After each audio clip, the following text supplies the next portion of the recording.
Você acompanha agora a série de entrevistas que traz as propostas de governo de candidatos à Prefeitura do Rio de Janeiro. Vamos aos critérios, então, que definiram os 6 candidatos entrevistados aqui na CNN. Estão nas primeiras posições da última pesquisa Ibope ou Datafolha, publicada na sexta-feira anterior ao início das entrevistas. Em caso de empate, é contabilizado o número de deputados federais eleitos em 2018 pelos partidos da coligação. Se o empate continuar, são somados os votos dos deputados federais e dos partidos da coligação na mesma eleição. O mesmo critério é usado para a ordem das entrevistas. A última pesquisa de intenção de voto foi divulgada pelo Instituto Ibope no dia 30 de outubro. Na corrida pela Prefeitura do Rio de Janeiro, já estão aparecendo aqui todos os candidatos e a ordem de acordo com essa pesquisa. Eduardo Paes, do DEM, aparece com 32% das intenções de voto. Marcelo Crivella, do Republicanos, está empatado com a delegada Marta Rocha, do PDT. Ambos com 14%. Benedita da Silva, do PT, aparece com 9%. Luiz Lima, do PSL, tem 4% das intenções de voto. Renata Souza, do PSOL, e Bandeira de Melo, da Rede, estão empatados, com 2% cada. A disputa à Prefeitura do Rio conta ainda com outros 8 candidatos. Com nível de confiança de 95%, a pesquisa foi feita entre os dias 28 e 30 de outubro. 1.204 pessoas foram entrevistadas. A margem de erro é de 3 pontos percentuais para mais ou para menos. Pois bem, nos nossos estúdios do Rio de Janeiro temos o candidato Luiz Lima, do PSL, eleito deputado federal em 2018. Luiz Lima foi secretário nacional de esportes de alto rendimento do Ministério do Esporte durante o governo Michel Temer. A entrevista, ao vivo, começa agora, sob o comando de Rafael Colombo.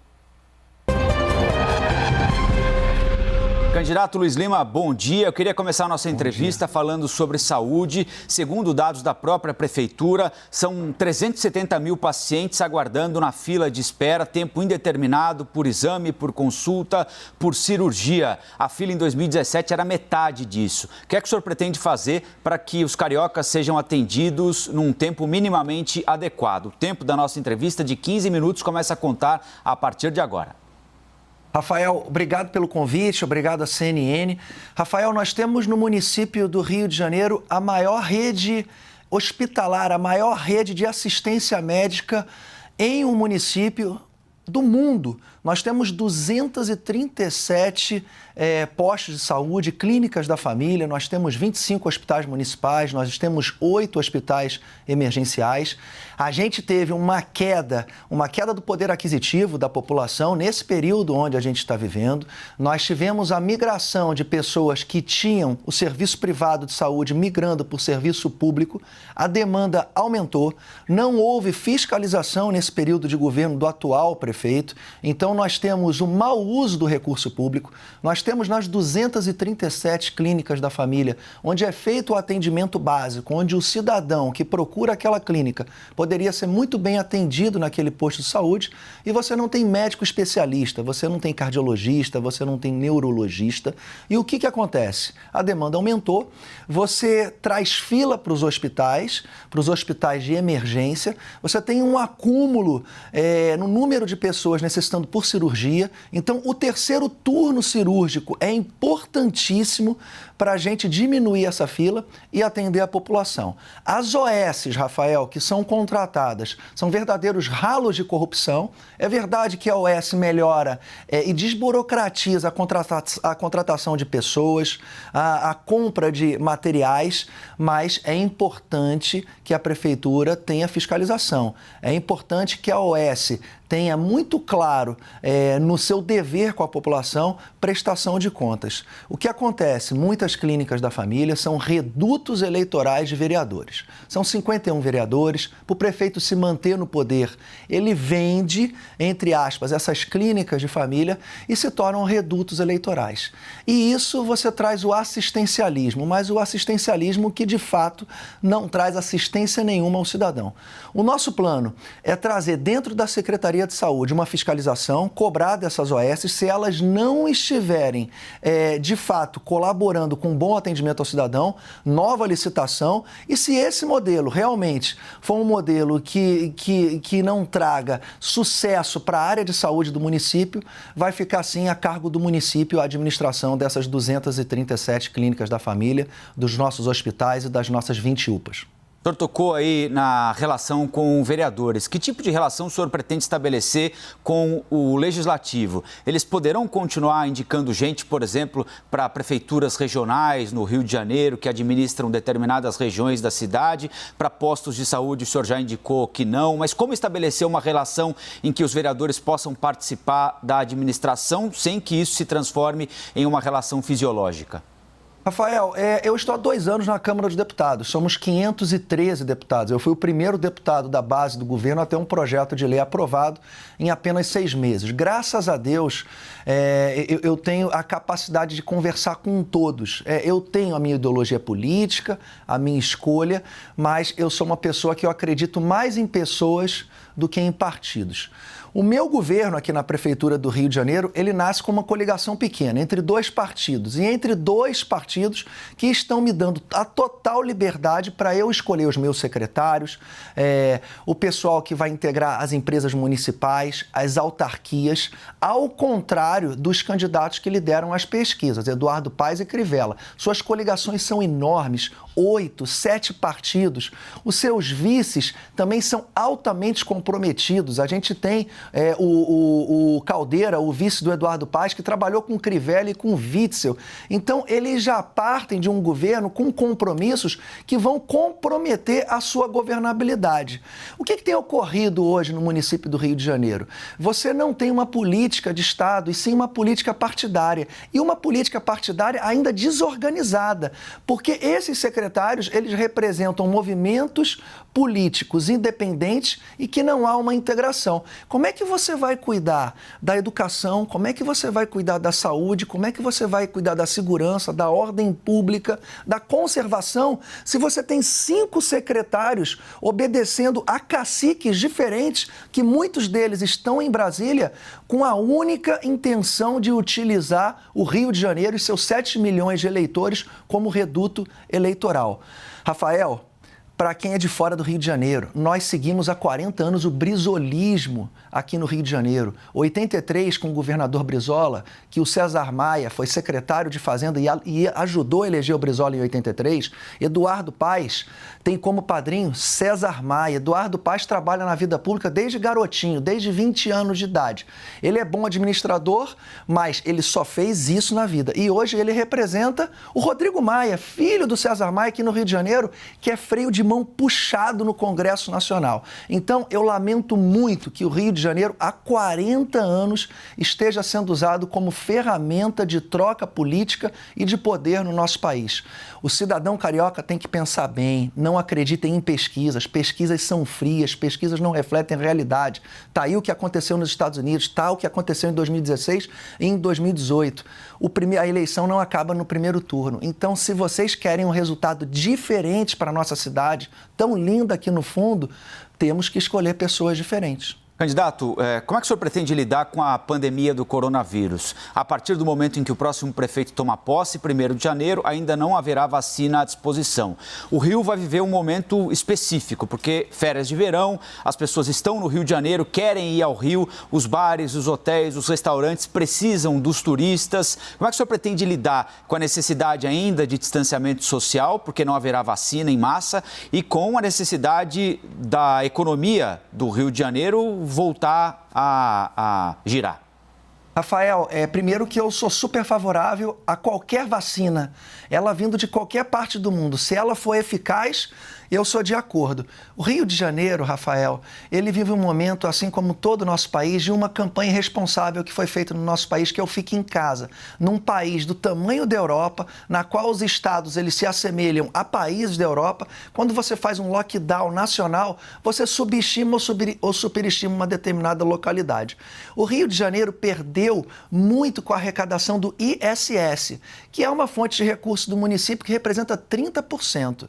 Não podemos parar. Devemos estimular o cidadão a usar máscaras, principalmente aquele cidadão em faixa de risco, mas o Rio de Janeiro está sem dinheiro para comprar um fio de sutura numa clínica da família. O Rio de Janeiro está sem recurso para pagar o professor, para pagar o guarda municipal, para pagar os nossos amigos da Conlurb que fazem a limpeza. O município precisa arrecadar. E escola e universidade não pode parar. A gente tem que seguir o exemplo da Europa, que se para, o último a parar é escola e universidade. Bares, restaurantes, o comércio não pode parar, porque daqui a pouco a gente vai estar precisando de atendimento nos hospitais e outras enfermidades a gente não vai conseguir assistir. Perdemos, Rafael, e eu gosto sempre de frisar, para o brasileiro ter uma ideia de proporcionalidade. Morreram esse ano no Brasil 1.600.000 pessoas, seja por acidente, homicídio ou outras doenças. Quase 160 mil por Covid, o que representa 10%. E os outros 90%? Então, nós devemos nos preocupar com o andamento do nosso município, do nosso estado, e lembrar ao STF, o prefeito vai querer manter a cidade em funcionamento, mas o STF não pode fazer com que municípios e estados se tornem independentes da República Federativa. Não podem chegar aqui um juiz e contradizer o prefeito da cidade. Então, eu, como prefeito do Rio de Janeiro, vou seguir a natureza, claro, obedecendo regras de precaução, regras de proteção ao indivíduo, mas o município não pode parar. 120 mil empregos perdidos com carteira assinada no município do Rio, Rafael, é muita coisa. 5 mil pessoas desempregadas nos hotéis, mais de 60 hotéis fecharam. Esse cenário aqui, não vamos ter o carnaval é uma fonte de recurso imensa para o município do Rio de Janeiro. Então, nós temos que ter muita flexibilidade nesse sentido. Mas dava para fazer o carnaval, por exemplo, o Réveillon, se o senhor fosse prefeito, teria feito essas festas de outra maneira? De outra maneira, com precaução, mas o carnaval, há chance do carnaval ser realizado, e aí é um consenso dos organizadores do carnaval, de rua, e os organizadores por parte das escolas de samba, de realizar o carnaval no meio do ano. Rafael, eu torço muito para que essa vacina chegue, mas o Rio de Janeiro, ele não pode parar e o Brasil não pode parar. Desde abril e março, eu em Brasília, tenho dito no meu discurso exatamente isso. Cidadão em casa, debaixo da cama, é um cidadão derrotado. Pessoas jovens, pessoas na faixa etária que não estão na faixa de risco, tem que trabalhar assim. Há 3 semanas, Rafael, eu andei aqui no Rio de Janeiro num BRT lotado. As pessoas estão tendo que trabalhar. São pouquíssimas pessoas no nosso país que são privilegiadas e que têm a facilidade de ficar em casa. E o Brasil não tem as reservas dos Estados Unidos para oferecer para o cidadão para ficar em casa e com uma garantia de recursos para ele ficar estabilizado. Nós não vivemos e não temos essa condição. É possível reabrir as escolas? Reabrir as escolas já em fevereiro por ano letivo? Abrir as escolas imediatamente, Rafael. Nós temos crianças de 7 e 8 anos que deveriam ser alfabetizadas no ano passado e não foram. Nós temos um histórico aqui nas 1.452 escolas municipais, Rafael. São 1.452, 640 mil alunos que sequer estão merendando, eles não têm alimentação adequada nas suas casas. Os seus pais estão sem trabalhar, não têm dinheiro para pagar o alimento para os seus filhos. A gente está expondo essas crianças a um risco muito maior do que em relação à possibilidade delas contraírem a Covid e virem a falecerem. A volta das escolas seria imediato. Em fevereiro, se possível, até em janeiro, elas retornarem às aulas. E lembrando, o nosso problema no nosso ensino, em 2016, 56% das nossas crianças de 8 anos eram analfabetas ou semi-analfabetas. Elas leem e não conseguem compreender o que está lendo. Agora, imagina essas crianças, a prefeitura tem o TV Escola, não foi usado. A diferença entre escola particular e escola pública ficou ainda mais acentuada, porque as crianças em escola particular ainda têm o contato através da internet, das aulas virtuais, e as nossas pobres crianças, poxa, o nosso futuro está nas nossas crianças, Rafael. O que está sendo feito, infelizmente, é uma temeridade e um descontrole do nosso país em relação ao nosso futuro. Candidato, como é que a Prefeitura pode auxiliar o governo do Estado e a polícia a impedir o avanço e o domínio de uma parte da população pelo medo, pelas milícias? Rafael, as milícias aqui no Rio, eu sou carioca, eu tenho 42 anos, as milícias começaram nos anos 90. Justamente, ela ganhou muita força nos anos 90, teve o tráfico, né, no início do governo Brizola, então ele como governador, aquela coisa de impedir a polícia de subir nas comunidades, e nos anos 90 explode a milícia, por exemplo, em Rio das Pedras, que é justamente no início do governo César Maia. Depois vem o prefeito Conde, depois vem o César Maia novamente, em 2008 vem Eduardo Paes. A prefeitura sempre cruzou os braços em relação à milícia. Eu me admiro agora o prefeito, o candidato a prefeito, vir à televisão e falar: nós vamos combater a milícia, vamos usar a Secretaria de Meio Ambiente, vamos usar a Guarda Municipal, vamos usar a Polícia Militar, a Polícia Civil, em conjunto até com o governo federal, o Ministério Público, vamos entrar para rachar. Só que foi justamente nesses governos que a gente teve aumento da favelização, a gente tem o domínio político da assistenciabilidade no nosso município, as pessoas não tiveram pulso firme, essas milícias explodiram. A gente teve ano passado na Museu um prédio caindo e matando 24 pessoas. E aí depois você vem com esse discurso. Hoje, a milícia tem uma fonte de recursos que é em relação ao aluguel de apartamento, aluguel de moradia, a exploração imobiliária, e isso dá para cortar sim. Se a prefeitura tiver vontade e pulso de trabalhar junto com o governo do estado, junto com a Polícia Militar, junto com a Secretaria de Meio Ambiente, tem que fazer. Lamento muito que no passado se teve muito dinheiro, teve disponibilidade para se fazer, mas é aquilo que eu falei. A pessoa, quando tem ganância pelo poder e assume compromisso. Eu, por exemplo, tenho uma dificuldade muito grande de entrar em comunidades carentes. Levo a minha imagem, levo a minha palavra, mas assumir compromisso com quem faz coisa errada compromete o governo de qualquer prefeito eleito. Lembro que falta 1 minuto para o encerramento da nossa entrevista. Candidato, gostaria de saber o que o senhor vai fazer pelos moradores das favelas do Rio de Janeiro. O senhor entende que eles querem sair de lá e ir para um outro lugar, que as favelas têm de ser urbanizadas? Qual é a alternativa para eles? Rafael, nós temos 50 segundos. Para mim, o principal problema da nossa cidade é o habitacional. Nós temos mais de 1.500.000 pessoas vivendo em comunidades carentes. Elas querem se sentirem abraçadas, elas querem fazer com que o filho dela tenha um atendimento muito bom nas escolas, saúde, mas elas têm que ser urbanizadas. Não adianta vir um candidato aqui e falar que vai levar saneamento básico, que é básico, para uma comunidade onde tem ruelas e você não consegue fazer uma estrutura de saneamento básico. Tem que urbanizar e levar melhor qualidade de vida para essas pessoas. Aqui atrás está a Enseada de Botafogo. Até hoje é poluída. Cartão postal do Rio de Janeiro. Não entendo um bom gestor que não consegue despoluir sequer a Lagoa Rodrigo de Freitas e a Enseada de Botafogo que está aqui atrás. Candidato Luiz Lima, muito obrigado pela entrevista. A série de entrevistas com os candidatos à Prefeitura do Rio de Janeiro continua daqui a pouco.